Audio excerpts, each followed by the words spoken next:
नमस्कार दोस्तों, आपका स्वागत है हमारे YouTube चैनल में। आज हम एक और क्रूर और दिल दहला देने वाले ब्लू ड्रम केस के बारे में बात करेंगे, जहां एक और पति ने अपनी जान गंवा दी।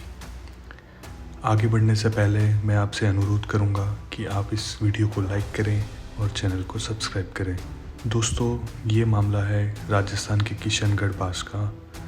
तारीख थी 17 अगस्त। आदर्श कॉलोनी में एक ऐसा रात सामने आया जिसने पूरे इलाके को हिलाकर रख दिया। एक मकान की छत पर बने छोटे से कमरे से तेज बदबू आ रही थी।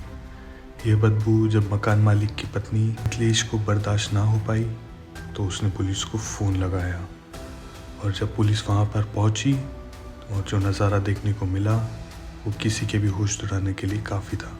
सामने छत पर रखा था एक प्लास्टिक का ड्रम। उस पर एक पुरानी चादर डली हुई थी।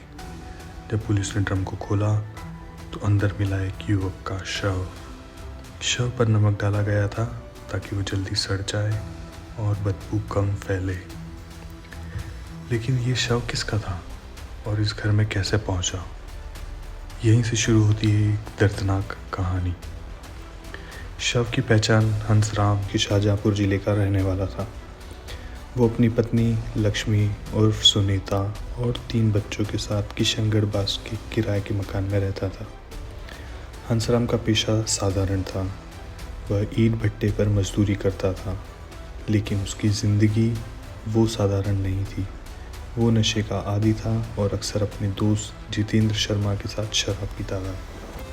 मगर उसी दिन से जब से हंसराम की लाश मिली, हंसराम की पत्नी और उसके 3 बच्चे गायब थे। यही नहीं, जितेंद्र शर्मा जो उसका दोस्त था वो भी उसी दिन से लापता था। जांच आगे बढ़ी तो एक और चौंकाने वाला सच सामने आया। दरअसल 1.5 महीने पहले जितेंद्र ही इस परिवार को किराए पर लेकर आया था। उसने अपने घर वालों से झूठ बोला था। हंसराम का नाम उसने सूरज बताया और उसकी पत्नी लक्ष्मी का नाम सुनीता, यानी पूरा परिवार नकली नाम से इस घर में रह रहा था। जब पुलिस को हंसराम का आधार कार्ड मिला तो सच सामने आया। वो सूरज नहीं बल्कि हंसराम था और उसकी पत्नी का नाम लक्ष्मी देवी था। पुलिस जब इस मामले में परतें खोली तो एक एक कर रहस्य सामने आते गए। एसपी मनीष कुमार चौधरी ने बताया कि हंसराम की पत्नी लक्ष्मी और मकान मालिक का बेटा जितेंद्र, दरअसल दोस्तों इन दोनों के बीच में प्रेम संबंध था। हंसराम उनकी राह का कांटा बन चुका था और फिर दोनों ने मिलकर एक खौफनाक साजिश रची। हत्या की रात 15 अगस्त। छत पर हंसराम, उसकी पत्नी और जितेंद्र बैठकर शराब पी रहे थे। जैसा अक्सर होता था वैसा ही उस दिन भी हुआ। शराब के नशे में पति पत्नी के बीच झगड़ा शुरू हो गया। नाबालिग बेटे ने पुलिस को बताया कि पापा मम्मी झगड़ रहे थे। तभी अंकल जितेंद्र नीचे से ऊपर आए। पापा ने उन्हें दारू पिलाने के लिए कहा, लेकिन झगड़ा और बढ़ गया। पापा ने गुस्से में लोहे का औजार उठा लिया और हमें मारने दौड़े। तभी मम्मी ने पापा को पीछे से पकड़ लिया और अंकल जितेंद्र ने उनका मुंह दबा दिया। कुछ देर तक पापा तड़पते रहे और फिर बेहोश होकर गिर पड़े। सुबह जब मैंने देखा तो मम्मी और अंकल ने पापा को नीले ड्रम में डाल दिया था। यह बयान सुनकर पुलिस भी हैरान हो गई।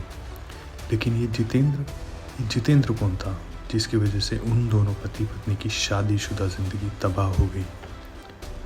जांच में सामने आया कि जितेंद्र का इतिहास भी उतना ही खौफनाक था। करीब 11 साल पहले उसकी पहली पत्नी शशि शर्मा की मौत भी संदिग्ध परिस्थितियों में हुई थी। कहा गया था कि करंट लगने से उसकी मौत हुई, लेकिन शव पर अजीब निशान थे। तब मामला सामाजिक पंचायत में दबा दिया गया था। इसके बाद जितेंद्र का अफेयर एक शादीशुदा महिला से हुआ। वो महिला अपने ससुराल छोड़कर जितेंद्र के पास आ गई और कई साल तक लिव इन में रही। इतना ही नहीं, रिटायर्ड पुलिसकर्मी की बहू से भी उनका संबंध रहा। जितेंद्र की मां ने भी माना कि बेटा अक्सर गलत और खतरनाक रिश्तों में पड़ता रहा है। लक्ष्मी और जितेंद्र का रिश्ता। ईंट भट्टे पर काम करते हुए जितेंद्र और लक्ष्मी नज़दीकियाँ बढ़ी। जब हंसराम मेहनत मजदूरी में लगा रहता तब जितेंद्र और लक्ष्मी का रिश्ता गहराता गया। धीरे धीरे दोनों ने तय कर लिया कि अब हंसराम को अपने रास्ते से हटाना है और फिर बना नीले ड्रम का प्लान। हत्या के बाद लक्ष्मी और जितेंद्र बच्चों को लेकर फरार हो गए। उनका प्लान था कि किसी नए ईंट भट्टे पर जाकर काम शुरू करेंगे और छिप जाएंगे, लेकिन पुलिस ने 4 टीमें बनाकर राजस्थान और यूपी में दबिश दी। अंत में राजस्थान के रामगढ़ के पास एक ईंट भट्टे से दोनों को गिरफ्तार कर लिया गया। पूरे मामले ने समाज को हिला कर रख दिया है। पति पत्नी के झगड़े, शराब की लत और अवैध रिश्तों ने मिलकर एक मासूम परिवार की ज़िंदगी तबाह कर दी। एक पति की जान गई, 3 बच्चों का बचपन बर्बाद हो गया और एक माँ, एक पत्नी कातिल बन गई। सवाल सिर्फ इतना है, क्या ये सब टाला जा सकता था या ये हत्या पहले से तय थी? दोस्तों, आप लोगों का क्या ख्याल है? अपराधियों को क्या सज़ा मिलनी चाहिए? कमेंट करके अपनी राय ज़रूर बताएं। मिलते हैं अगले वीडियो में। धन्यवाद।